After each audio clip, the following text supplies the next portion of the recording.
অনেক দিন পর নতুন বাড়িতে আবারও রং হলো। তো নতুন বাড়িতে কিন্তু রং করার পর আমরা কিন্তু নতুন বাড়িতে গৃহপ্রবেশ করেছিলাম, তবুও আবার ডবল করে রং করা হচ্ছে কেন, আর বাড়ির কাজকর্ম সকাল থেকে সন্ধে পর্যন্ত কিভাবে গুছিয়ে করলাম, তো তোমাদের সঙ্গে সব কিছুই শেয়ার করব। বন্ধুরা, ব্লগটা দেখতে থাকো, আশা করছি তোমাদের ভালো লাগবে। আর যদি ভালো লাগে একটা লাইক কমেন্ট শেয়ার করতে কিন্তু ভুলো না।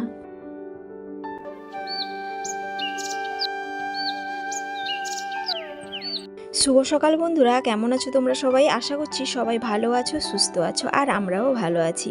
আমার আরও একটা নতুন ব্লগে তোমাদের অনেক অনেক স্বাগত জানাচ্ছি।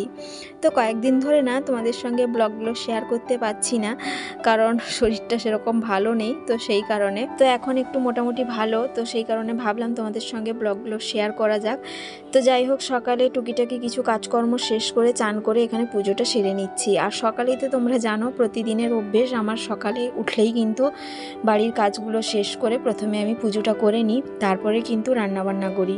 তো অনেকের বাড়িতে দেখেছি রান্নাবান্না শেষ করেও পুজো করে, কিন্তু আমি যেহেতু কাজে ব্যস্ত থাকি, তো সেই কারণেই কিন্তু স্টেপ বাই স্টেপ কাজগুলো করতে হয়, না হলে সেরকম সুযোগ পাই না।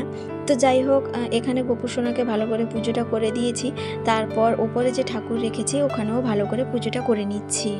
তো যাই হোক, এখানে ভালো করে পুজোটা করে নিয়েছি, দেখতেই পাচ্ছ। তো সকাল সকাল পুজোটা করে নিলে না মনটা একেবারে শান্তি হয়ে যায়, মনে হয় যেন সব কাজ কমপ্লিট হয়ে গেল। তো তারপর চলে এলাম রান্নাঘরে। এখানে প্রথমে এসে কিন্তু লিকার চা বসালাম।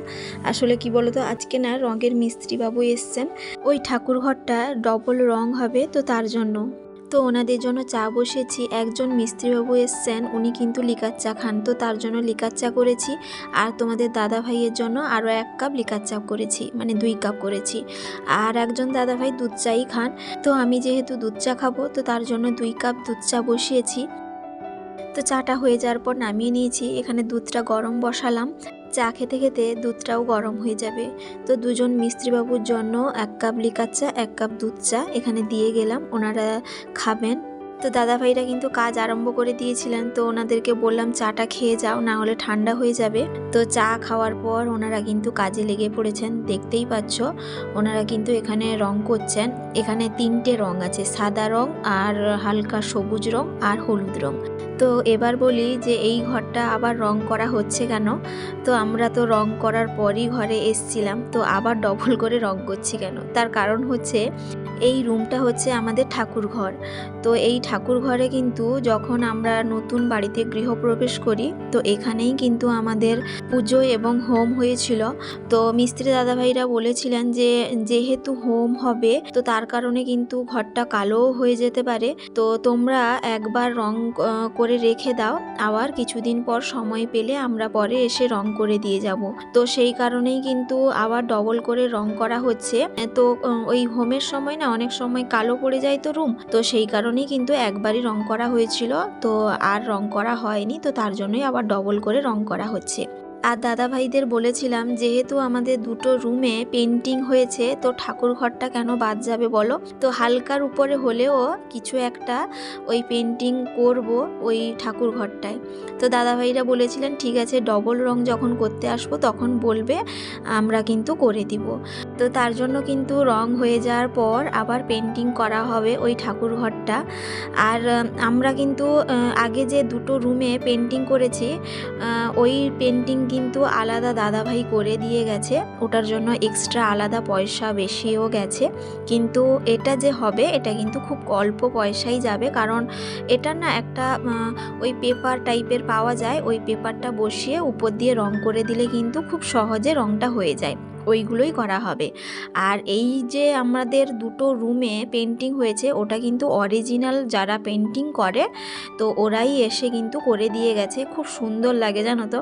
তো আমার কিন্তু ভিডিওতে অনেকেই কমেন্ট করে থাকে যে দিদিভাই তোমার ঘরটা খুব সুন্দর, বেশ ভালো লাগে। তো তোমাদেরকে অসংখ্য ধন্যবাদ, যেভাবে ঘরটা ভালো হয়েছে সেইভাবে খরচটাও ভালো হয়েছে।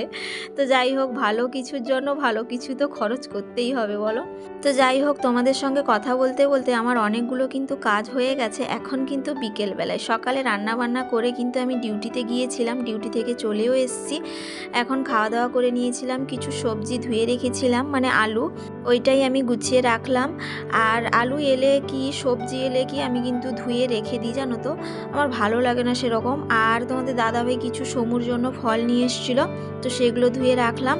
আর সমু না পেয়ারাটা খেতে ভীষণ পছন্দ করে, তো তার জন্য পেয়ারাটা একটু কেটে নিচ্ছি। আর ও না বিকেলবেলায় ফল খেতে পছন্দ করে, মানে কমলা লেবু বলো, ওই আপেল বা ওই পেয়ারা, সব থেকে কিন্তু পেয়ারাটা ভীষণ পছন্দ করে। তো তার জন্য তার বাবাকে বলি যে মাঝে মধ্যে ফলগুলো নিয়ে আসবে, তো সেই কারণে। আর পেয়ারাটা দেখছি বেশ ভালো, তো একটুখানি লবণ দিয়ে আর কোনো সময় জিরে গুঁড়ো দিয়ে একটুখানি লঙ্কাও দিই, তো একটু লঙ্কা সাইডে রাখলাম, ওকে একটু দেব আর আমি একটু খাবো।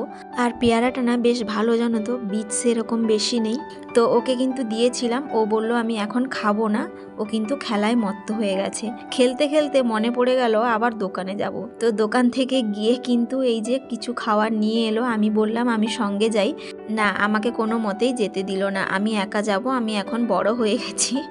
তো যাই হোক, ওই দোকান থেকে কিন্ডার জয় নিয়ে এসছে, ওটা খাবে।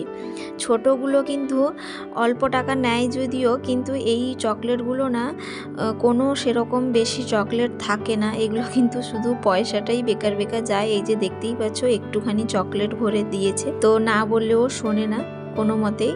তো চকলেট খাওয়ার পর তারপরে বলল পেয়ারা খাবো, তো তার জন্য ওকে একটু খাইয়ে দিচ্ছি। আর পেয়ারাটা খেতে ভীষণ পছন্দ করে, যেহেতু নাও বলবে না, কিন্তু ওইদিকে ওই চকলেটের নেশাও ছাড়তে পারছে না, এইদিকে পেয়ারাও ছাড়তে পারছে না। তো যাই হোক, তারপরে কিন্তু ও একা হাতে পেয়ারাগুলো খাচ্ছে এখানে। তো তারপর আমি চলে এলাম ঘরটা ঝাঁট দেওয়ার জন্য, কারণ এরপরে অনেক কাজ আছে, জানো তো, তো সেই কারণে ভাবলাম পরপর কাজগুলো করে নিই, না হলে আবার সন্ধে হয়ে যাবে। তো তার কারণে চলে এসেছি এখানে, ঘরে ঝাঁটটা দিয়ে দিচ্ছি। আর ও কিন্তু দাঁড়িয়ে দাঁড়িয়ে খাচ্ছে আর মোবাইল দেখছে। মোবাইল পেলে কিন্তু আর বলতে হলো না, মোবাইলটা দাও, সব খাওয়ার কিন্তু 5 মিনিটও লাগবে না, খেয়ে নেবে। এটাই হচ্ছে সমস্যা। আর না দিলেও খেতে চায় না, তো সেটাও আরও একটা বড় সমস্যা। তো যাই হোক, সবগুলো ঘর দুয়ার সব কিছু ঝাঁট দিয়ে তারপরে চলে এলাম রান্নাঘরে। কিছু বাসন ছিল সকাল থেকে, তো সেগুলো তো ডিউটি যাওয়ার জন্য আর মেজে ধুয়ে রাখতে পারিনি, তো তার কারণে এক্ষুনি ভালো করে মেজে ধুয়ে নিচ্ছি। সকালে যদি ডিউটি থাকে না, সকালে বেশি কিছু কাজকর্ম করাই যায় না, শুধু ওই টুকিটাকি বাড়ির কিছু কাজকর্ম করে রান্নাবান্না করে আমাকে কিন্তু বেরিয়ে যেতে হয়। আর যেদিন সকালে ডিউটি থাকে, তোমাদের দাদাভাই কিন্তু সমুকে চান করিয়ে খাইয়ে তারপর স্কুলেও নিয়ে যায়, আর তারপরে আবার ও আবার ছেড়ে দিয়ে যায়। কোনো সময় ওর মামার ঘরেও দাদা বা মামিমা এসে নিয়েও যায়, বা কোনো সময় কি বলতো থাকে, তোমাদের দাদাভাই যখন আসে ওকে আবার নিয়ে আসে। মানে অনেকটা সমস্যা নিয়ে এখন চলতে হচ্ছে। আর এমনিতে কয়েকদিন শরীরটাও ভালো নেই, সমুরও ভালো নেই, আমারও ভালো নেই, তোমাদের দাদাভাইয়েরও ভালো নেই। তো যাই হোক, সেই সব সমস্যা নিয়েই কিন্তু কাজগুলো করতেও হচ্ছে, কারণ একা সংসারে কেউ আর করে দিয়ে যাবে না, যতই সমস্যা হোক না কেন। আর ডিউটি তো আর বলতে হলো না, যতই তোমার সমস্যা হোক কাজ কিন্তু করতে যেতেই হবে, তো সেই কারণে অসুবিধেও কাউকে বলাও যাবে না। তো যাই হোক, বাসনগুলো মেজে তারপরে চলে এলাম, কিছু কাপড়গুলো তুলে নিলাম, সকালে কেচেছিলাম। সমুদ্র প্রতিদিনই কাপড় বেরোয়, তো কম বেশি সব কিছুই কিন্তু বেরোয় ওর, অল্প অল্প হলেও। তো সেগুলো কেচেছিলাম আর রোদে দিয়ে গেছিলাম, শুকনো হয়ে গেছে, এখন গুছিয়ে রাখছি। কারণ এখন আরও বেশি সমস্যা কী বলো তো, কোনো সময় ওর মামার বাড়িতে থাকছে, কোনো সময় ওর বড় মার ঘরে থাকছে, তো তার কারণে কিন্তু কাপড়গুলো ভালো করে গুছিয়ে এখন রেখে দিতে হয়। যখন যার বাড়িতে যাবে তাড়াতাড়ি করে বের করে গুছিয়ে আবার ব্যাগে ভরে দিতে হয়। তো যাই হোক, তোমাদের সঙ্গে কথা বলতে বলতে অনেকগুলো কাজ করেও ফেলেছি। ওইদিকে সন্ধেও দেওয়া হয়ে গেছে, আর এদিকে তারপর কিন্তু কয়েকটা বেগুনি আর কুমড়ো ছাঁকা করলাম, জানো তো, যেহেতু আজকে নিরামিষ ছিল, তো সেই কারণে একটু পকোড়া করলাম, গরম গরম পকোড়া খেতে ইচ্ছে হলো। তো এখানে একটু মুড়ি খেলাম, তো মুড়ি খাওয়ার পর একটু ইচ্ছে হলো চা খেতে, কারণ চা খাওয়ার অভ্যেসটা তো আমার আছে, তো সেই কারণে একটু চা করলাম। আর তোমাদের দাদাভাইয়ের জন্য লিকার চা করেছি। তো সমুও বললো, জানো তো, চা খাবে, কিন্তু ওকে তো আমি দুধ চা দেবই না, তো তার কারণে লিকার চা করেছি। ওর বাবা আর ছেলের জন্য লিকার চা করেছি 2 কাপ, আর আমার জন্য দুধ চা করলাম। তো বন্ধুরা, আজকের মতো ব্লগটা এখানেই শেষ করছি। তো বন্ধুরা, আজকের ব্লগটা কেমন লাগলো অবশ্যই কমেন্ট করে জানাবে। যদি কোথাও ভালো লেগে থাকে একটা লাইক কমেন্ট শেয়ার করতে কিন্তু ভুলো না। তো সবাই ভালো থাকবে, সুস্থ থাকবে, আবারও দেখা হবে।